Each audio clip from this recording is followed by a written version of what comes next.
All the girls use Hot Tools. I have the same curling iron as Neve. Oh, nice. I was like, hey, is that my curling iron? She's like, no. And I was like, oh, then we must have the same one. I was like, I actually burped the fuck out of my eye with mine. She was like, told her what? the story. I was like, yeah, I dropped the curling iron into my eye. She was like, oh my god. Yeah, about that. I was like, yeah, that was a rough day. Oh, man.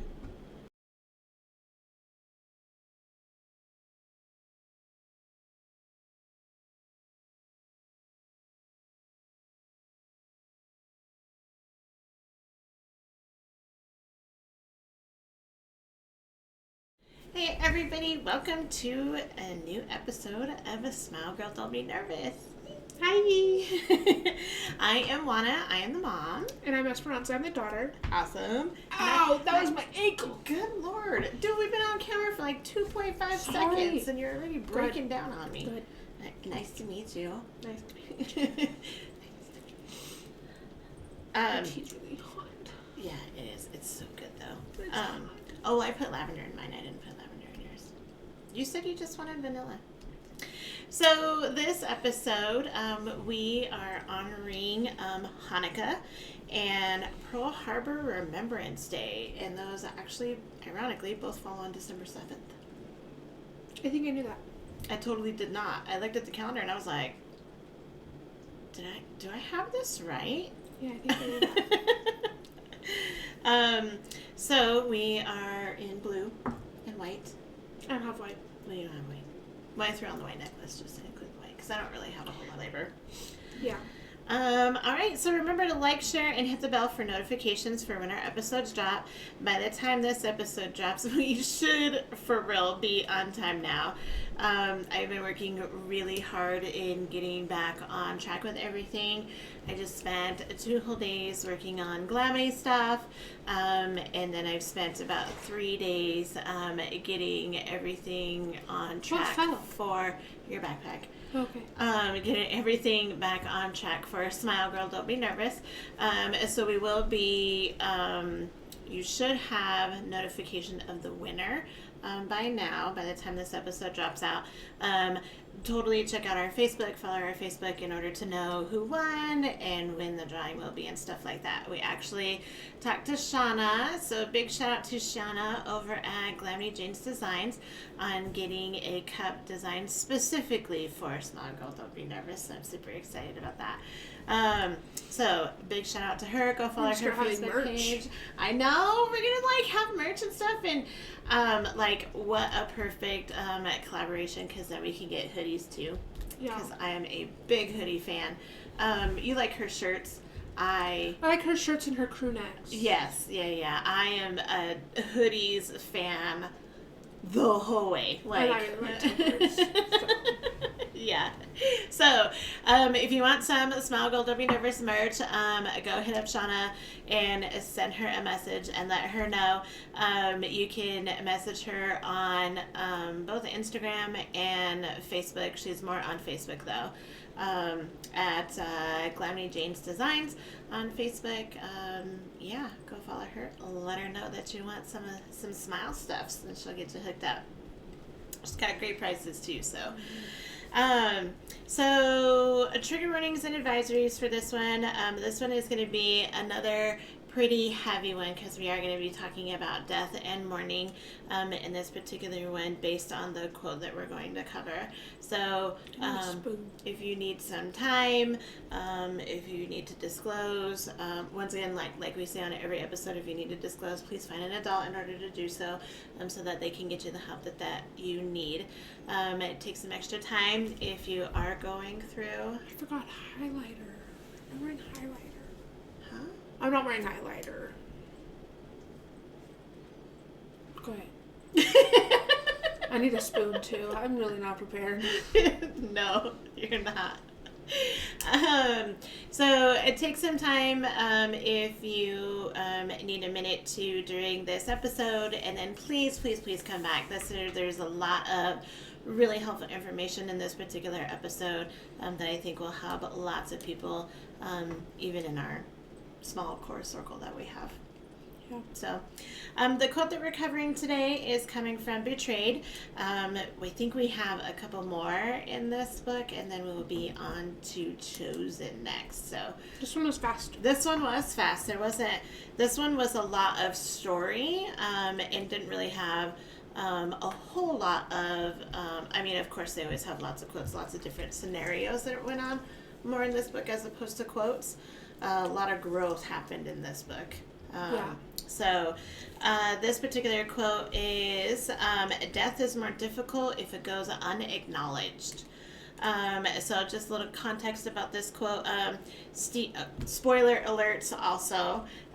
This is a huge spoiler alert, so if you have not gotten this far in the book, please pause and come back, because this is going to be a huge spoiler alert on this first part. So just some context about this quote.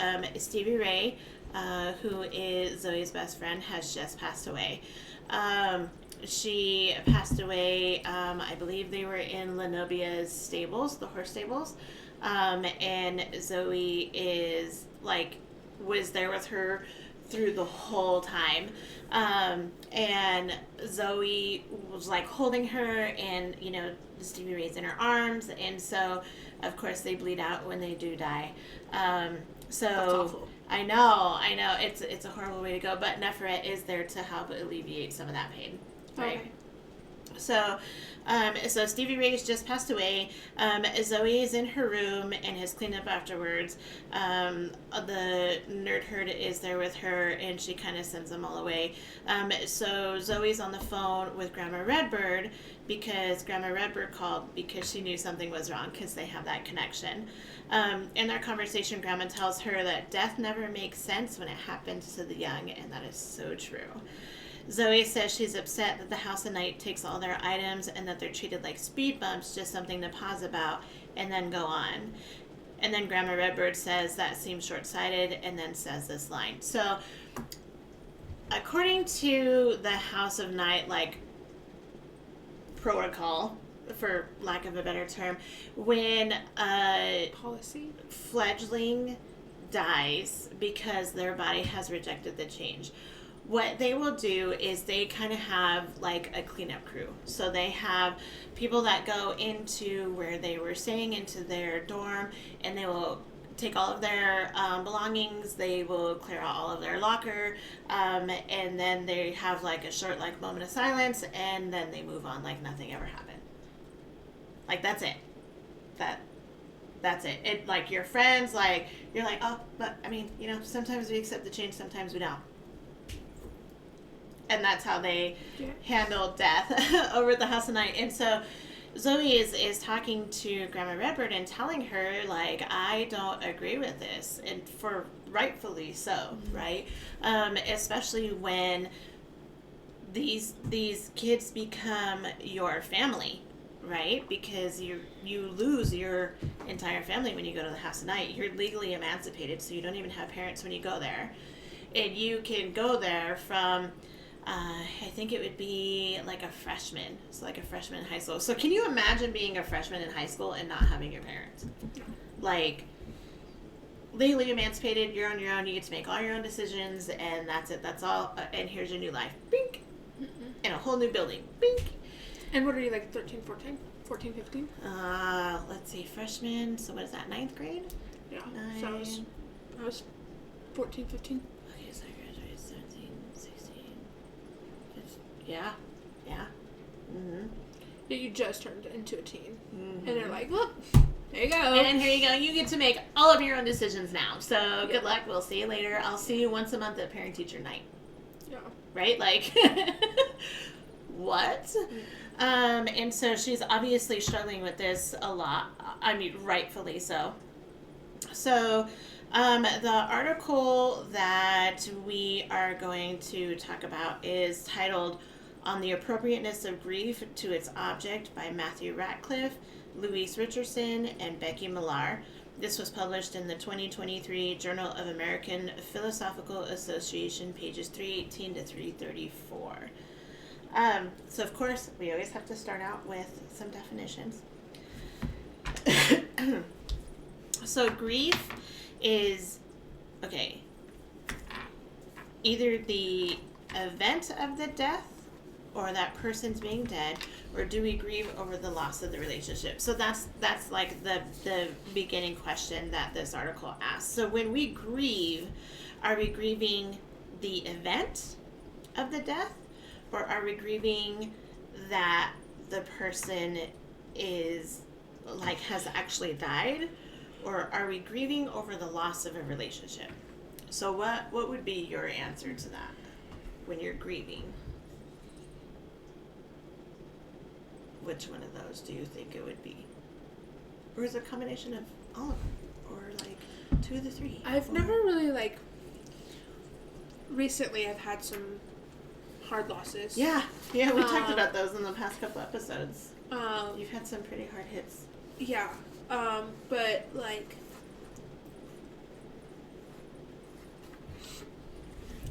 I guess like in through my eyes I see like the grief of them being gone and not coming back. But you're also grieving because not only do you miss that person, but you miss those memories and those fun times you guys had. So you're grieving the loss of the relationship because that's no longer a thing. Mm-hmm. So it's the loss of the relationship that you have had. And losing the person. And that they're not there to make more memories. Like, that's all you get. Yeah. Okay. I kind of agree with all 3 of them. So you picked 2 out of the 3. Yeah. And I think it's all 3 because... I guess I don't understand this. It's the event of the death.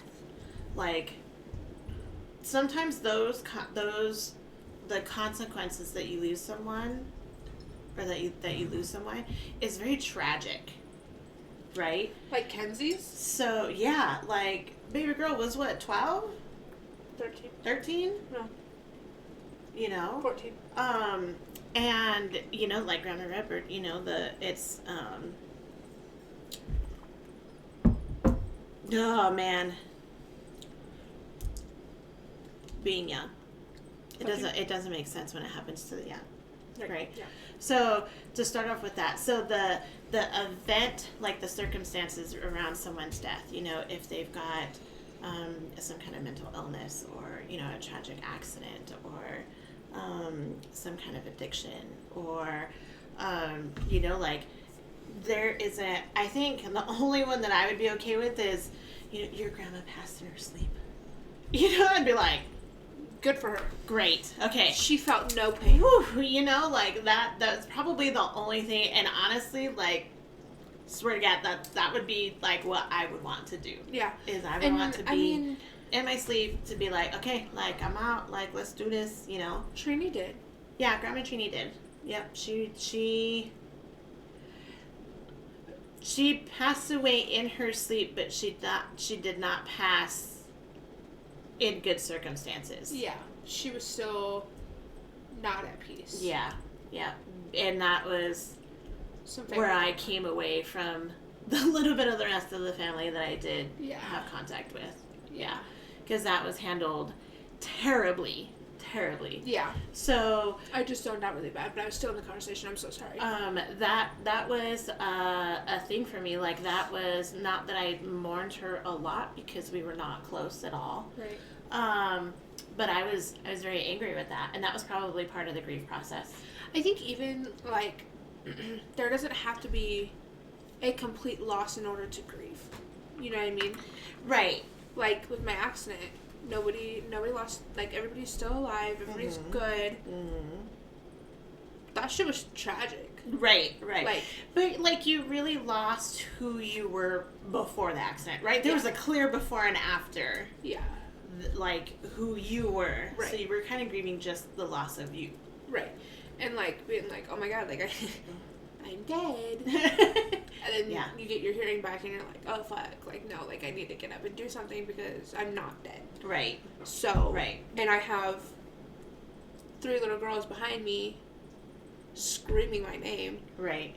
And then my best friend at the time screaming my name. And I wake up and I finally get my hearing back and I'm like, oh, I lost my shoe. Right. Like, you don't in those situations, people are like, no, like, you gotta get up and go, you gotta go. Like, no, you're literally like, oh. It's the shock of the situation. I lost my shoe. Right. And then everything hits you and you're like. And then everything just, like, slams into you. Yep. And then you're like, oh, fuck, yeah, like, no, like, I really lost my shoe. Like, I need to walk a mile to the next house. Right. Need to get one of the girls that got stuck in the truck out of the truck. Right. I need to see if I can help the girl that's pinned underneath the truck. Right. While having 2 younger girls on my hip. Right. Yeah. You can't just be like, oh, like, I lost my shoe. Like, you're that way for a second. Yeah. But you cannot stay there. Right. Well, and I think some people do. I think every person handles those kind of situations very differently. It's hard. Right? So I know when I had my rollover as well, like we landed, I was driving and then the car was sideways. So right? you were on the So I was like, I could look out my window and saw rocks. Right.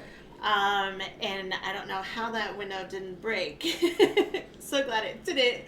But Dean had to break his window to get out of the top of the car in order to pull out my little brother and then to pull me out too.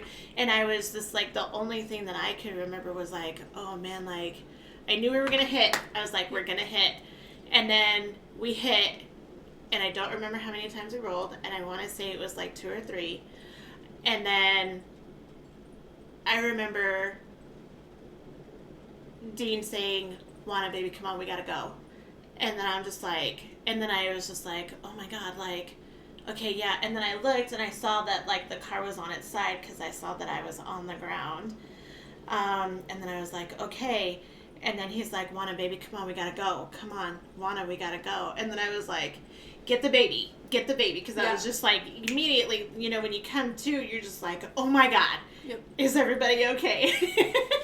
Yeah. Right? And so here I am, 16, and I'm worried about my child for all intents and purposes, right? Because that was my little brother in the back seat, and I'm like, get him. So Dean grabs him and then goes to get me out of the car, and I don't know how he pulled me out. I mean, he is super strong anyway. So, but like, you get that rush of adrenaline, and then you just immediately pop to, and then you're just like, okay, well, I gotta do this, and I gotta do that, and I gotta do this. But some people don't do that. Right. Some people stay in that, I gotta find my shoe. Yeah. And like, I had a, how old was she? I think she was like 9. Yeah, so I had a 9-year-old in my lap. Yeah. And I looked, because I was on my phone, and I had her, and I looked at my phone, and then I looked up, and I was like, fuck. So I dropped my phone, I grabbed her, and then I heard the first one, blacked out, so I don't know how many times we flipped. Right. They still can't even figure out how many times we flipped, because physics don't work with how we rolled. With how we rolled, so they're like, oh, you could have, physics say that we rolled 5 times. Right. There's not enough room for us to roll 5 times. No. And for it to land on the tires. Right. There's just no way. Yeah. So, I heard the first one, blacked out. I felt my body go out of the window, and then I didn't even feel myself hit the ground. Yeah. No, I don't remember stopping. Nope. I don't remember. I just remember knowing we were gonna hit and feeling that first hit. Yep. Boom, and then you're out. And then that was it. Yep. Until you come to. Yep. Yeah. And then waking up to a clear blue sky on your back. Yeah. I bet that was terrifying. It was quite scary. Right. So do you think that's the delineation between, like, who you were before and who you were after? Because at that moment in time, I really did think I was dead. Right. Yeah. And so you get, like, a whole different perspective? Yeah. Do you think that? So, a lot of people are like, oh, well, angels were on your side. I do think that we were under protection. I was on mine, too, because they couldn't figure out how mine did either. We've got Grandpa. Yeah. Yeah. And then, like, I don't know.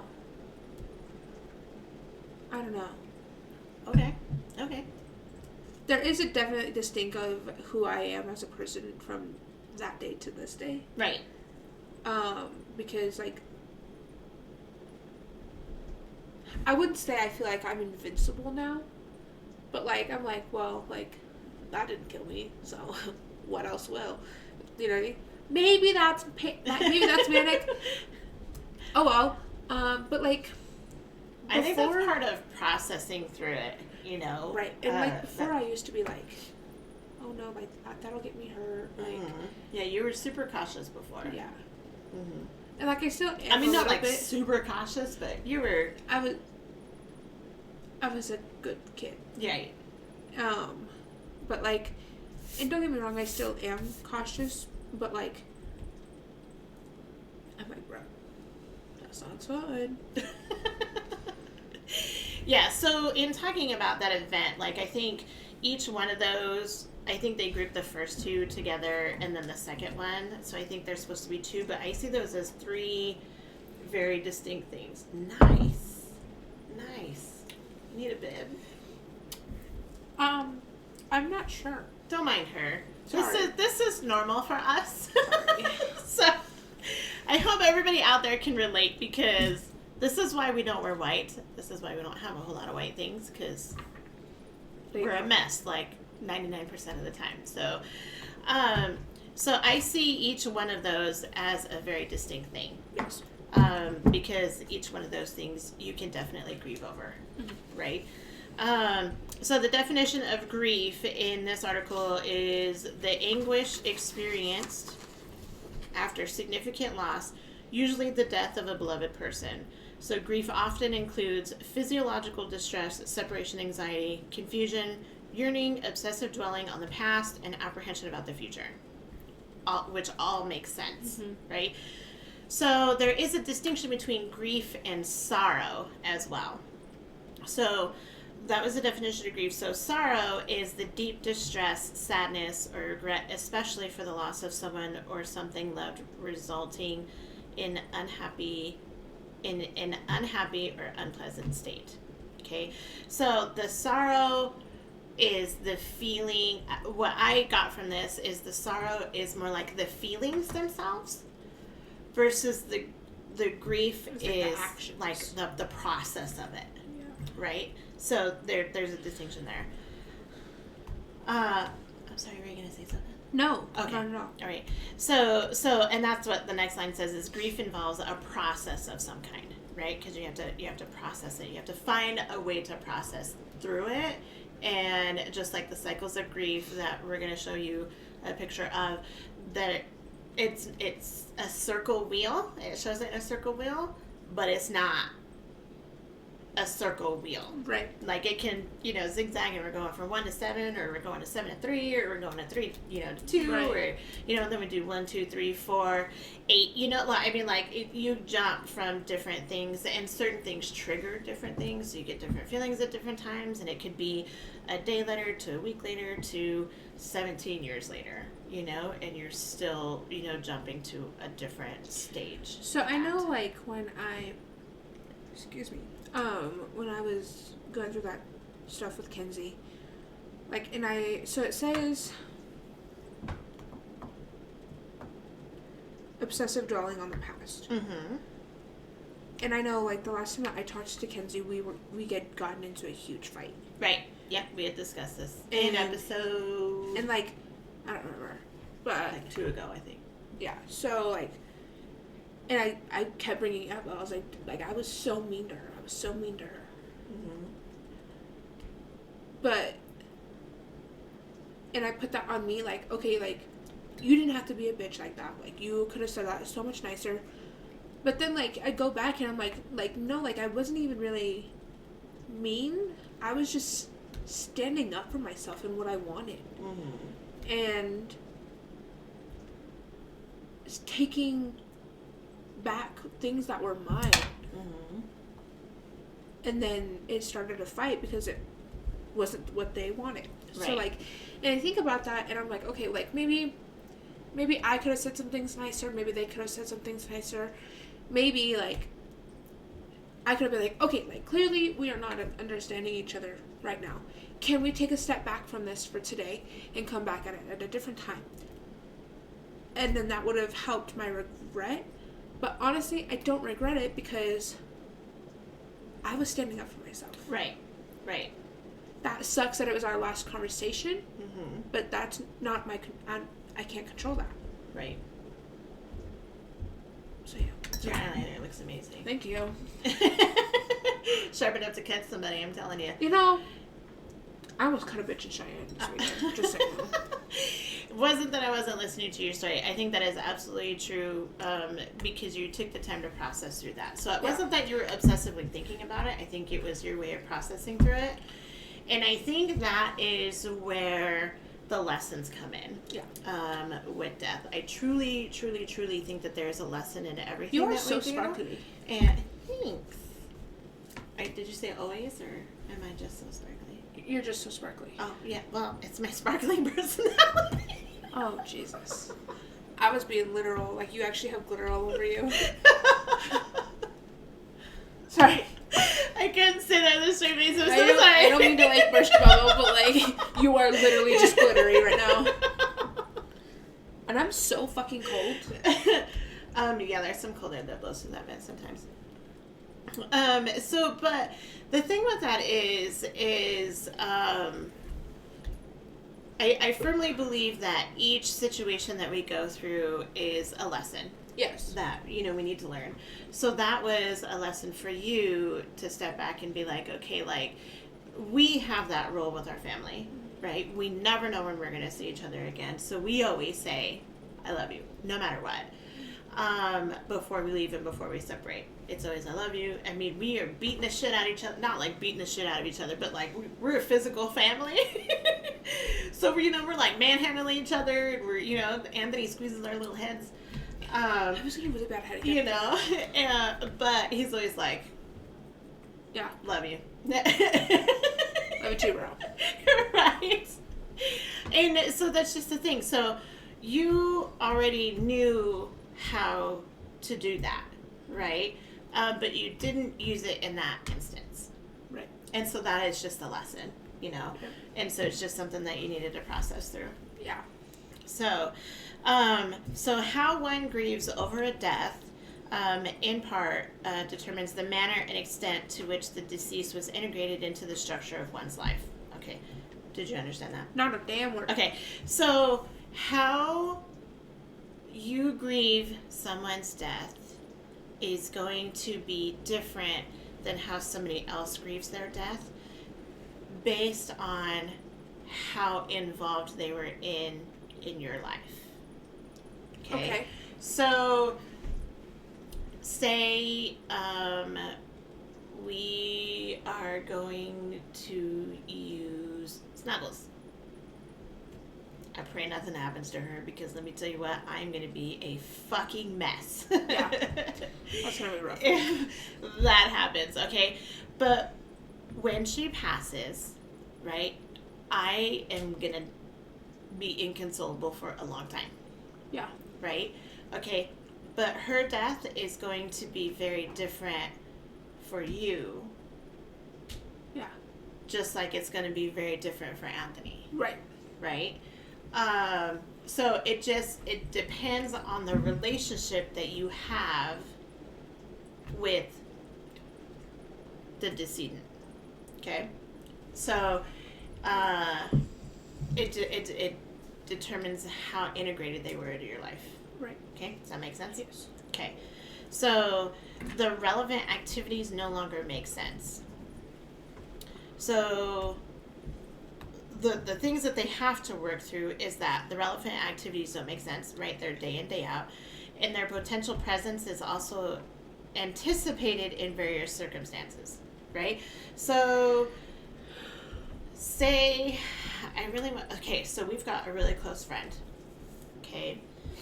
And she lost the death of the love of her life, okay? Is this a real scenario? This is a real scenario. Okay, that hair was legit going up your nose. Oh, wow. Okay, so she legit lost the love of her life. okay, she struggles because he was so integrated into her life. They did everything together, okay? And then she also has to work through the anticipation in various circumstances, such as upon waking, when entering a certain room, or when returning home from work, right? So every time she got off of work, he was there to pick her up.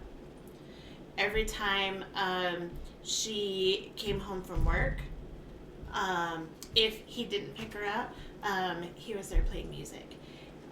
Or he was in the living room waiting for her, or sometimes he had dinner waiting for her, or, sometimes, when he stayed awake at night, and so, when she woke up, she would walk out to the living room, and he was there, and he was watching TV, or whatever it may be, right? So, not only are you missing that person in your everyday life, he's not there at work anymore. Mm-hmm. He's not doing those things. But he's also not part of your anticipated movements. Yeah. Right? You go home and you expect him to be there. He's not there anymore. You go to make dinner and you're automatically cooking for two. But it's just you now. And it's just you now. Right? So working through that process is a thing. And so you have to undergo a gradual process of recognition and comprehension. Right? So you have to undergo a process of understanding in those moments every time. Oh, he's not here anymore. Oh, he's not going to be here to pick me up. I guess I'd still do that. Yeah. So I get that.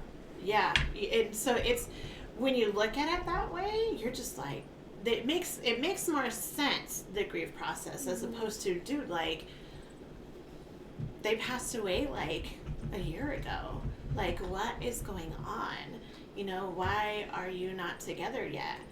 But once you look at it like this, you're like, damn, like, you're seriously going through a grieving process in all of your daily movements, when you are waking up, when you get out of the shower, when you go to make breakfast, when you go to make coffee, when you go and get a drink of water from the sink, when you go to load your dishes, when you go to work, when you get off of work, when you get out of the shower, like, all of these little things, you don't realize how much somebody is integrated into your life until they're not there anymore.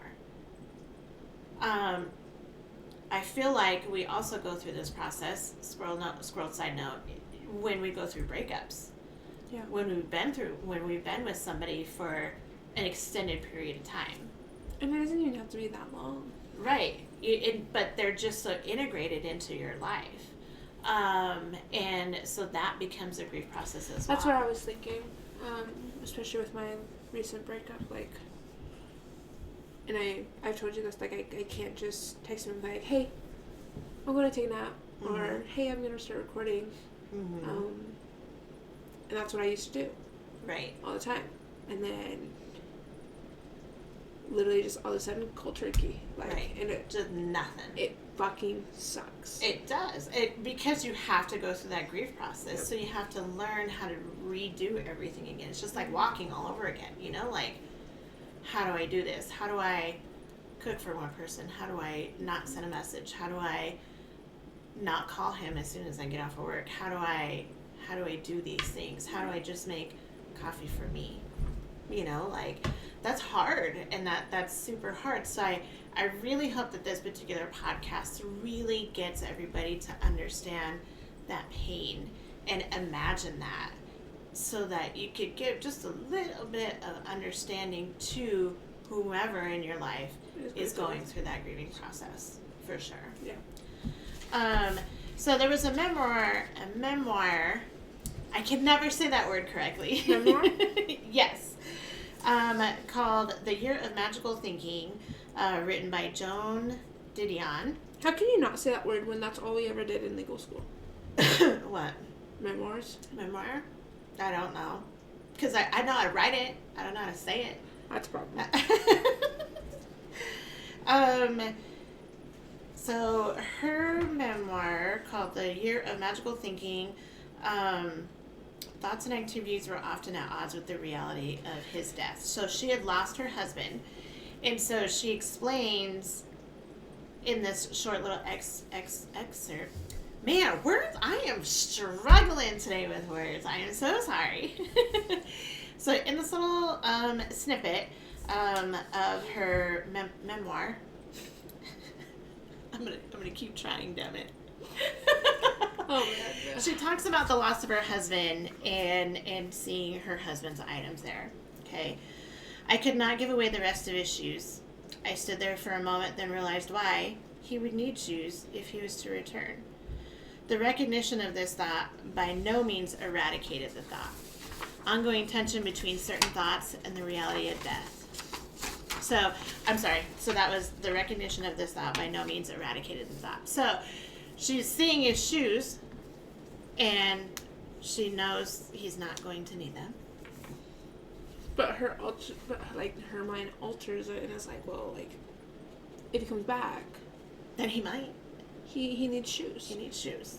He does. He needs shoes. Everybody needs shoes. Yeah. But in like the back of your head, you know he's not coming back. Right. It's your brain is literally just like hanging on. Yeah. Yeah. And I laugh and I don't really mean to, but our brain does that because it craves that stability, you know? So there's always this ongoing tension between certain thoughts and the reality of death, right? That they're waiting for that, but in reality, it's not going to happen, right? So there's a consistent theme in autobiographical accounts of bereavement, and that is that of acknowledging the death and at the same time continuing to feel that it does not make sense, that it is somehow impossible, it cannot be happening. So how many times, even when I was rolling up to your accident, I was like, this can't be happening. This can't be happening. This isn't happening right now. Like, I don't know. This isn't real. Like, well, I know, because poor Anthony, like, I was like, boom. I need to drive. I gotta go. I gotta get my baby. Right? But in those circumstances, you know, when you come into those crazy circumstances where you roll up and you have no idea what's happening and you've got sirens everywhere and lights everywhere and you've got the sheriff, knowing like, it's for your daughter. And knowing it's for you, you know, and I'm just like, this isn't happening, like, she's gonna be okay, I'm gonna pull up and it's gonna be fine, and I'm gonna, like, beat the hell out of the sheriff's office because he won't let me go, but I'm going, he don't even know, I'm going, you know, like, and I get there and I'm like, oh my god, I need to find her, and I'm scanning, I need to find her, where's she at, you know, and I'm just like, this isn't real. Yeah. This isn't happening. Right? And then you found me. And then I found you and I was like, oh my god.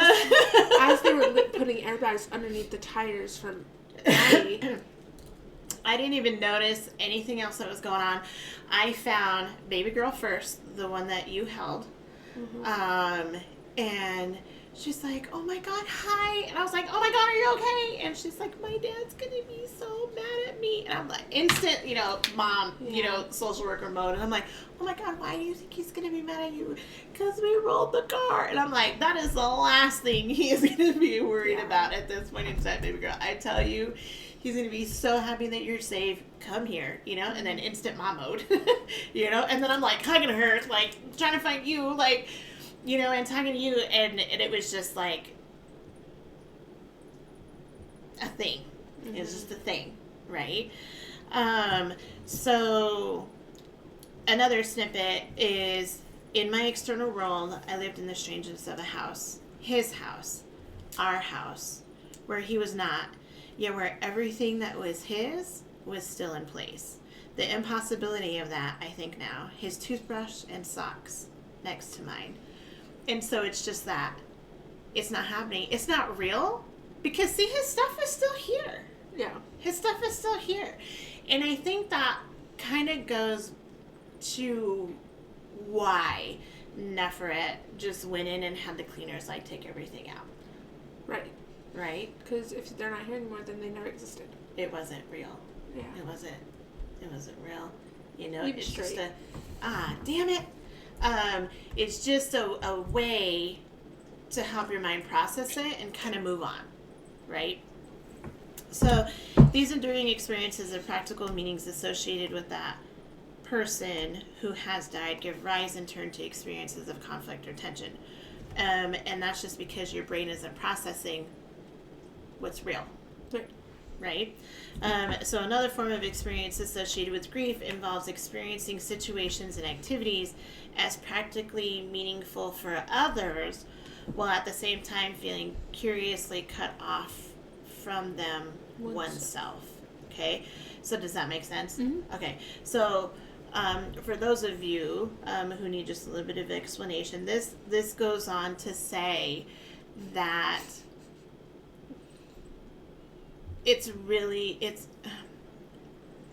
so our close friend, right? She'll go to activities, but you can tell she's not there still. Right. Right. I'm just trying to figure out who we're talking And so it's hard, and it's understandable, like, why she comes out, right? Because she wants to still be connected and have connections, 110%. But her brain is still at home trying to figure out how this is happening. Right. You know? Why is he not here? Right. Why can he not come with? Right? And so it's this back and forth between what's going on in here versus like what's going on out here. Right. You know? Life still continues. Yeah, it doesn't just But you don't feel like you're part of it at that point in time anymore. Yeah. Right? Because you're still here trying to process like what's going on. What happened? Why is he not here? When is he coming back? Right? Why can't I figure it out? So the upheaval does not follow comprehension of the death. Okay? That's where a lot of people think that is where, you know, your upheaval comes from. It's not understanding the death. Instead, the full recognition of what has happened is the upheaval. So coming to that realization that you have truly lost somebody and they're not going to be there anymore. That is where the upheaval lies. It's not in, okay, yeah, I know he's gone, but it's learning how to transition from one part of your life to another part of your life. Right? That's where things happen. So while grief does involve a tension between two different kinds of thought patterns and much else, it equally involves the process of resolving this conflict, because it is a conflict between the two worlds. Right?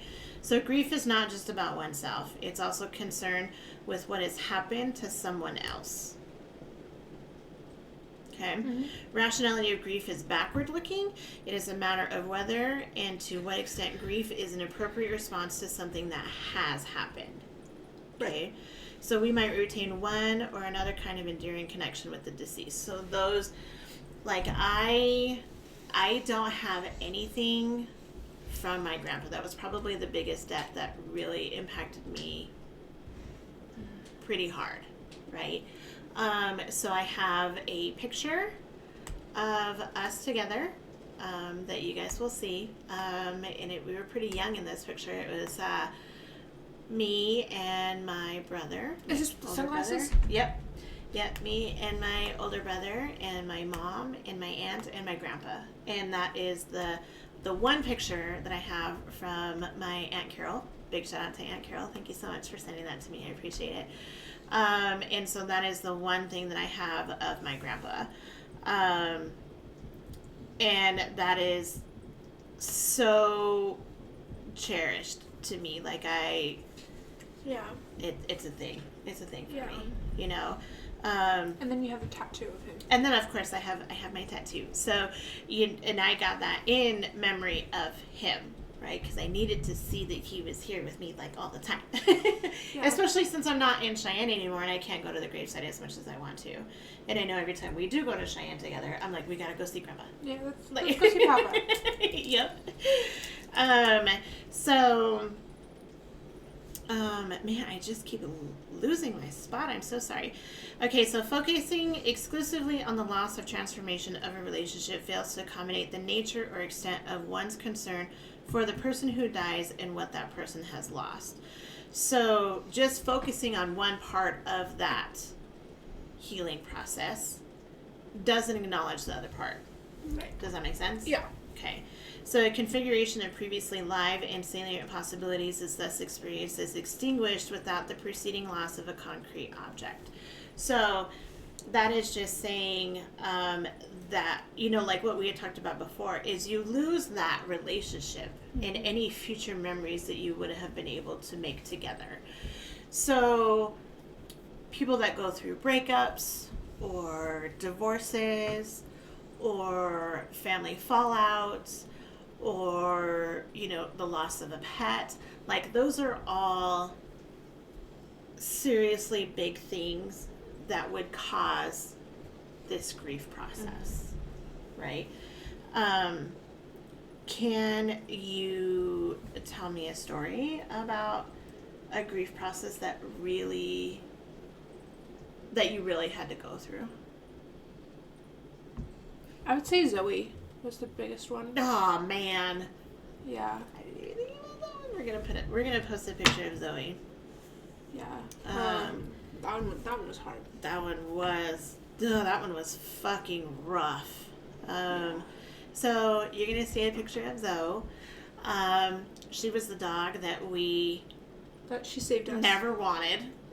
Yeah. And came and adopted us and saved every single one of us. She had a special part in every single one of our lives, and not just ours. I mean, she came with us everywhere. She was my middle school's mascot. And football. For football, she showed up at all the football games, and then as soon as the game was over, she'd run onto the field and she'd say hi to all of her boys, and then she'd go find Anthony. Like, Zoe really helped save all of us in lots of different circumstances. She helped me through my divorce. She didn't leave my side through that. She traveled so well. The police knew her here because she was an escape artist, and so she would literally stand out in the middle of the road and wait for somebody to open their door because she needed a ride to her mom. The kids would walk with her. They would be protected every time they were with her. What did she help you do? She would help me with all the shit with my dad. Mm-hmm. When all that shit was going on.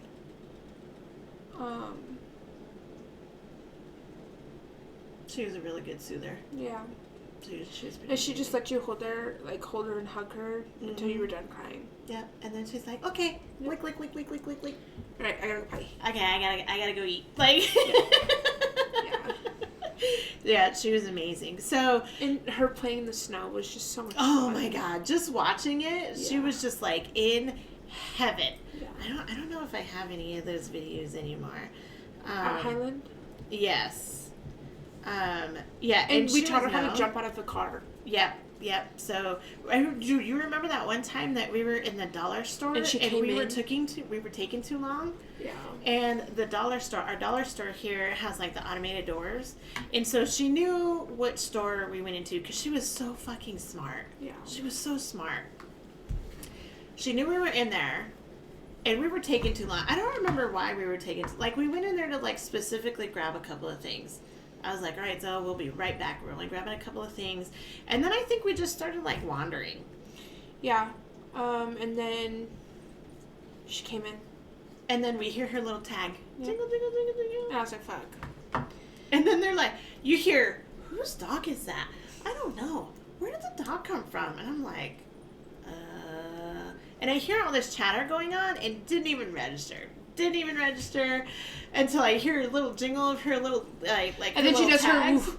Yeah. And I was like, fuck, Zoe's in here. And then she heard us, and then she's like, you can see her walking, and then she's like, she comes back, and it's like, my people, Yeah. And then we're just like, we're so sorry, it's our dog, it's so sorry, we were taking too long, we're gonna go put her in the car, it's totally fine, she's our dog, Yeah.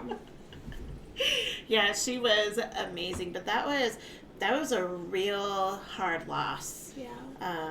For us, and it was, future. And the timing was horrible.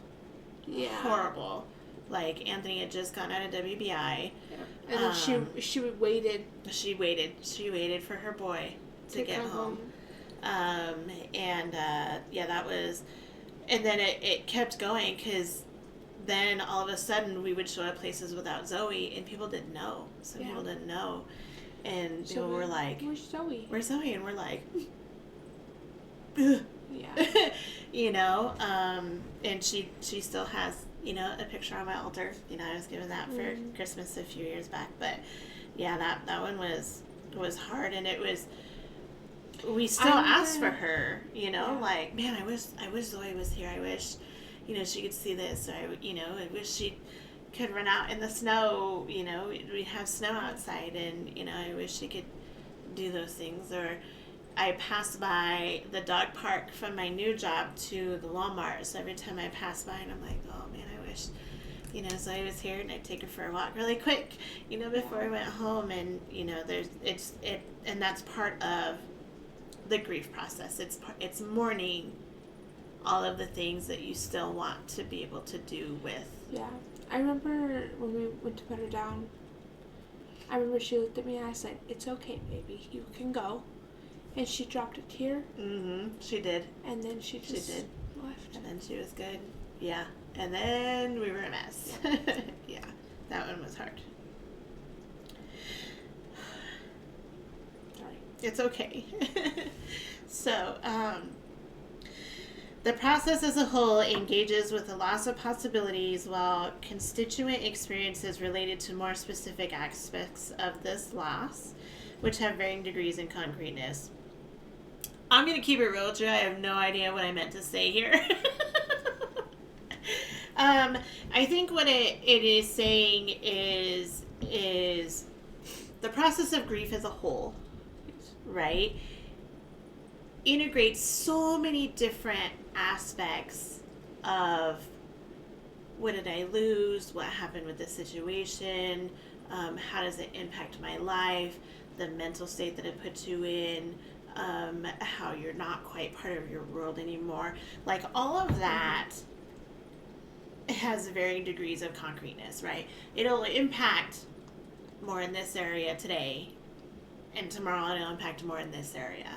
You know, those that deal with, we're in the holiday season right now, and those who have experienced grief, you know, the death of, the loss of a mom, the loss of, you know, your partner, the loss of a pet, like, all of that really hits especially hard during holidays. Yeah. Right? Because I mean, like, sorry, damn, I'm just gonna come at you. This is our first Thanksgiving and Christmas without Granny. Yes. Yes. Yeah. And going over to Nana's, like, that was... I was actually looking on Facebook while you were in Cheyenne, and I was like, oh man, we got like last year's pictures, and I was like, oh, there's my Granny. You know? And I did notice that, and I was like, oh, damn, I really wish I could have found a way to be there. Unfortunately, I was super sick. Yeah. So I couldn't be there. But yeah, there was I'm sure it was a very, very hard Thanksgiving for Mom this year. It was. And the family. Yeah. You know. What the fuck is his name? Uncle Jim? There you go. His boys were there. Yeah. And then it was just me and Terry and Lexi and Nana. Yeah. And Jim was passed the fuck out. Oh, yeah. He was wasted. I'm sure he was. He was like, I walked in, he's like, hey, is that SB? And I was like, hi, Uncle Jim. And he was like, hey, go and sit down. And like gets up and like walks towards me and then trips. And I was like, no. oh my God, are you okay? Right? And I caught him and he's like, yeah, no. I was like, well, you need to sit down. I'll stand. It's fine. He's like, no. I'm going to bed anyways. And one of the boys was like, yeah, Dad, you need to go to bed. And he's all, shut up. I didn't ask for your opinion. I was like... He's like, I'm a grown man. Yeah. You don't get to tell me what to do. And then I was all, good night. He's so funny. I love him so much. It was so funny. So, negotiating a loss of life possibilities encompasses various, importantly, different ways in which people and things matter to us. So, working through that process, I think, really takes, once again, that support group. Mm-hmm. Like, we have talked numerous times before about the importance of that support group in different situations, and I think this is another one that really needs that support group, especially during the holidays. You know, we had a friend of ours lose his mom about this time. And I know he's going through a really hard time too. And, feelings they don't just go away. Oh, a year's up. Okay, you should be good to go. That's not how it goes. Because what are we at for losing Zoe? This is about 3-4 years? I want to say 4. Yeah. Yeah. And she obviously still hits me hard. Yeah. And I didn't even want her. Yeah, no, you made us walk around the whole town to see if anybody... I did. And then... Because she, literally, I saw her at the Homax gas station. She followed your car. And she car. chased after my car from Homax to work when I worked at Applied. Yeah. And, she's like, hey. And there was a million other people at the Homax gas station that morning. Yeah. That Homax gas station is busy. Yeah. In the morning, right? And so I was just like, oh my God, I'm just like, okay, I'm going to give you lovin's and be safe. And, you stay safe out here. And, I love you so much. And, okay, I got to go to work now. Yeah. That was what I told her. And then she moved for you to reverse. She did. She moved out of the way. And I was like, okay, baby, you got to back up because I got to back up. And she did. She moved out of the way. And she looked around. From what I remember, she looked around and then I thought she went around the corner, like followed my car to go around the corner of the mini mart. And then I look back and she's literally running after my car, and I'm like, oh my God, she's not gonna make it through the stop sign intersection. So I waited until I made sure there was nobody else coming through the Walnut intersection. Yeah. And then went through, and then I was like, hey, baby, what are you doing? You're not supposed to be here. And then I'm like, you need to come get this dog. You need to come figure out, where she lives. And yeah, that was wild. Yeah, so. And then we ended up having her for 2 or 3 days. And then you were like, well, if you can't find her house tomorrow, then we'll post her on Facebook and see if we can keep her. No, I had posted that day. Right, but you posted again to see. Yep, and nobody responded. Actually, her previous owner had responded. That's right. And said that they had actually moved out of town. Yeah. They were in a whole nother fucking state. Yeah. And they were like, hey, we're looking for a new home for her anyway. If you want her, you can keep her. And I was like, nah, man, I don't, we don't need a dog. We were living in a 2-bedroom apartment on a super busy road. And we had no money at that point in time. Yeah. And I was like, dude, we can't keep a dog. And then by then, she'd already met you and Anthony. And she was like, what's up? This is my new family. Hi. Yeah. I was like, okay. We can't do this. We can't do this. And then Anthony's like, come on, Mom. And I'm like. We named her Bubbles at first. Yeah, it was Bubbles at first. Because she was just all over the place. Yeah. And then we found out her real name. And we decided to keep it with her real name. Yeah. Because she was older. Yeah, because she was. Yeah, she was so trained. 8 or 9. Oh, yeah. She was well behaved. Yeah. She knew all the commands. Yeah. And she was in great health up until the end there. She had come through cancer. Yep. She had won against cancer. So she was our tripod because we did have to take a leg. But we took the leg in order to have a couple more years with her. Yeah. And it was so worth it. Those last 2 years, man. Yeah. They were definitely worth it. So, yeah, everybody's grief process is very different. And everybody's timeline is very different. So really keep that in mind if you have someone that's in your circle that is going through a grief process, for sure. Really take the time to understand that this is the process that they're going through. They're experiencing the grief cycles. They're experiencing, the loss of a relationship and a hole in their life. Yeah. So it's something to really be aware of and really take the time to understand, and don't be a douche. Yeah. There's no reason. So, that being said, do you agree with the quote? Do you disagree with the quote? Agree. Totally agree. Yeah, death is more difficult if it goes unacknowledged. Yeah. Yeah, that whole, I'm just going to put it behind me and just, that, I don't... It shows up in your life either way. You have to face it. Yeah. And later on in the book, Aphrodite actually has a roommate named Venus. So they were best friends, Venus and Aphrodite, right? And Venus actually shows up later on in the series, and Aphrodite ends up like just being beside herself, because she shows up as a red fledgling, which will make sense a little bit later. But she's just like, oh my God, like, I grieved you.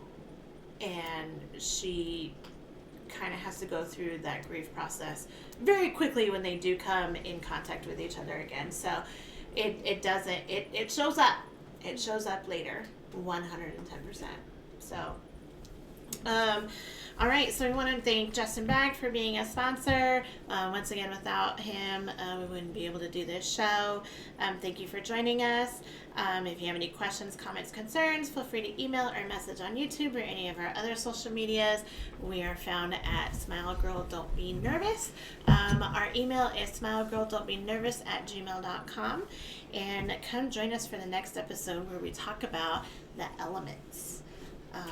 Yeah, that one is going to be a great discussion. So, come see us. Thanks for joining us again. We appreciate it, and we'll see you soon. Okay? All right. Bye. Bye.